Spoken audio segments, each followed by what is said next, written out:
بلکې هغه په هر شعبه کې او په هر طبقه کې هغه یو عظیم نوم پیدا کړو که یو طرف ته هغه د مدرسې شیخ الحدیث بخاری او ترمذی هغه پڑھاول بل طرف ته هغه یو ډېر لوی مفتی او لوی قانوندان هم ځکه چې د 73 آئین کې کم اسلامی دفعات دي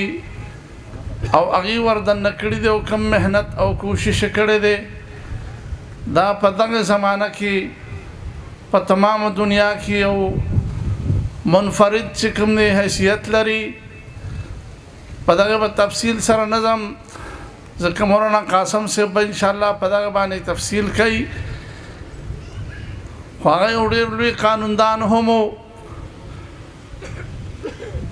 او د فقه یو ډېر لوی مفتی اعظم هم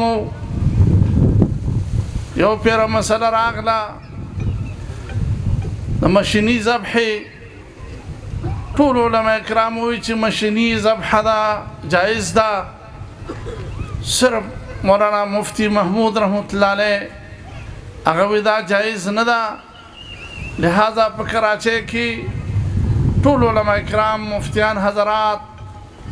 هغه را جمع شو او خپل خپل دلایل وی چې کله مولانا مفتی محمود رحمت الله علیه خپل دلایل ذکر کړه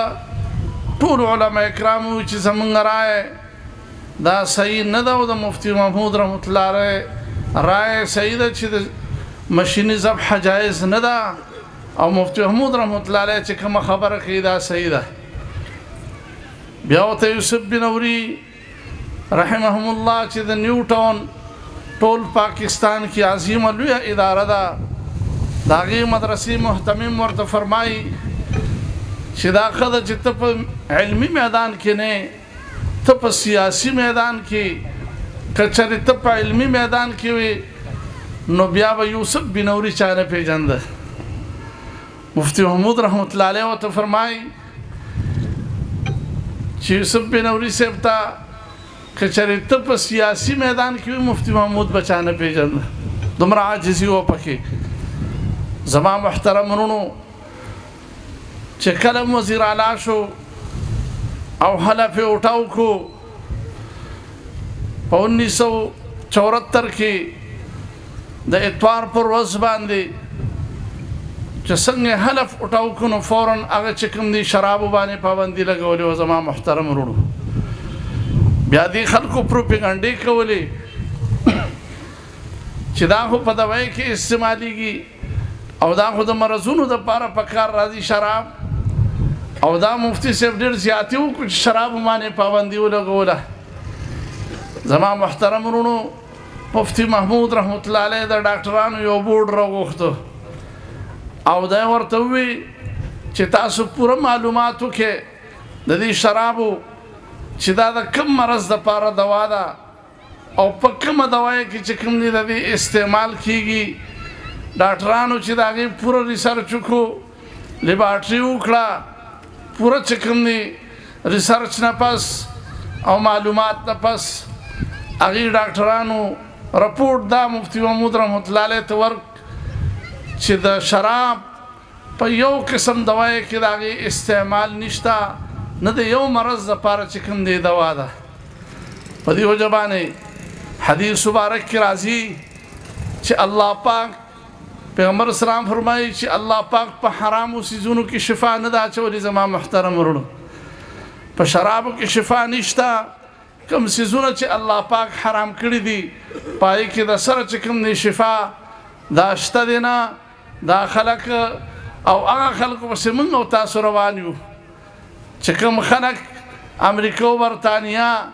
چې هغې خنزیران خوري سپي خوري چندخان خوري ماران خوري چې کوم پلیت څیزونه دي هغه خوري او که ستاسو دا خیالي چېرې د خنزیر غوښه به خوږی مثال په طور باندې یا به طاقتوری نو زه ورته یم چې بیا خو د زمري غوښه به د ټول نه زیاته طاقتوری خو د زمري خوله غټه ځکه دا خبره نشي کولی هغه د ځنګل باچا دی خو ټول نه زیات طاقتور دی ازمرې نه یادوي.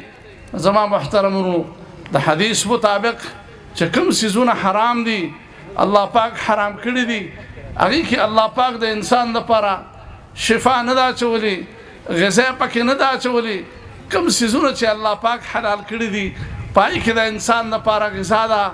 حکیم محمد سعید صاحب ته یو سړي چې کوم دی خط لیږلی دی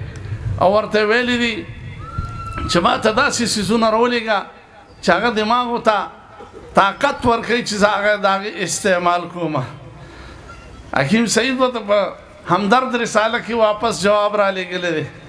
چې دا الله پاک په تا نه ده پرېښې چې ته به په اشیاو کې دا ګورې چې دا دماغو د طاقت دپاره دی، دا د سترګو د بینایۍ دپاره قوت ورکوي، سترګو بینایۍ ته دا سماعت ته طاقت او قوت ورکوي. دا الله پاک وي په تا نه ده پرېښې. دا الله پاک چې کوم دی تا له معده درکړې ده او داسې لیباټري درکړې ده چې هغه چې کوم انسان څه خوراک وکړي که حلال او پاک خوراک وکړي الله پاک چې کوم دی د هغې معدې له دا قوت او دا طاقت ورکړی دی او دا چې کوم دی یو صلاحیت ورکړی دی چې د سترګو ته د بینایۍ دپاره کوم ضرورت وي هغه معده لګي او سترګو ته هغه غذا پاس کوي. غوږونو ته د سماعت دپاره چې کوم څیز ضرورت دی هغه ورته پاس کوي. دماغو ته د قوت او طاقت دپاره چې د کوم څیز ضرورت دی هغې ته هغه پاس کوي. زړه ته چې کوم دی وینه پاس کوي. ټولو اعضاو ته خپل خپل چې کوم دی غذا پوره پوره چې کوم دی پاس کوي او انسان د هغې نه چې کوم دی جم دی زما محترم ورونو. نو په دې وجه باندې په حرام څیزونو کې الله پاک چې کوم دی غذا او دارنګې چې کوم دی قوت او طاقت او د انسان دپاره شفا نه دی ایښودی. په دې وجه باندې حدیث مبارک کې دقه راځي چې شرابو کې شفا نشته. بعضې خلک وایي یاره سینه د چا خراب وي یاره وي لږ غونته اپې مه خوره، خیر دی ډېر مه خوره، لږ غونته خوره. نه زما محترم وروڼو حرامو څیزونو کې الله پاک شفا نه ده اچولې. د هغې په ځای شات استعمال کا، د هغې په ځای ډاکټر له لاړ شه، سنت طریقه ده. بل یو طریقه اختیار کا، انډه چې کوم دی استعمال کا ستا سینه کمزورې ده. خو زما محترم وروڼو حرامو څیزونو کې چې کوم دی شفا الله پاک چې کوم دی نه ده اچولې. او دغه مفتی محمود رحمت الله علیه خیبر پښتونخوا باندې چې کله وزیر اعلی شو شراب باندې چې کوم دی پابندي ولګوله الحمدلله او د هغې کوم اصلاحات دي هغه ټولې دنیا ته چې کوم دی هغه پته ده چې انګریزي لباس او دغه پیټ پتلون الحمدلله په ساده جامو باندې ټولو سرکاري خلکو ته چې په ساده جامو کې به راځې. موږ 74 سال بعد هم هغه ډاکټران او زمون سرکاري خلک هغه چې کوم دی په هغه جامو کې راځي د انګریزانو په جامو کې. موږ هغه ورته وي چې خپل کمیس او پرتوګ باندې چې کوم دی اغوندی او بیا سرکاري زبان ستا اردو ده او هر یو خط د دفتر هغه په انګلیش کې لیکل کېږي. زما محترم وروڼو هغه ورته وی سرکاري ژبه چې کوم دی اردو ده دا به ټول چې تاسو په اردو کې چې کوم دی لیکې. او سید احمد شهید رحمت الله علیه چې دا هغه بریلوي نه را روان شو او هغه چې کوم دی دا ملتان او دا ټولې علاقې قبضه کړي. خیبر پښتونخوا ته او پېښور ته راورسېده. پېښور یو سټیټ مقرر کړو الحمدلله چې کله هغه وخت کې چې کوم دی 1831 کې د اتوار په روز باندې په هغه چې دلته کله سټیټ مقرر کړو په شرابو باندې پابندي لګولې وه. الحمدلله مفتی محمود رحمت الله علیه هغې هم چې کوم دی په شرابو باندې پابندي ولګوله. اکرم دراني صاحب چې کله د خیبر پښتونخوا وزیر اعلی شو الحمدلله هغه هم چې کوم دی حلف اټاو کړو دلته شرابو چې څومره پرمټې وي او څومره چې کوم دی وټولو ته پرمټې حاصلې وي هغې باندې مکمل چې کوم دی پابندي ولګوله. شرابو باندې پابندي ولګوله. مولانا عطارمان صاحب چې کله وزیر سیاحت شو الحمدلله په خپله محکمه کې چې د هغې د سیاحت کې چې څومره چې کوم دی وټلې وې او هغې ته چې کوم دی د شرابو پرمټو اجازت حاصلو الحمدلله هغه ټولې پرمټې چې کوم دی منسوخ کړي او هغه چې کوم دی ختم کړو. شرابو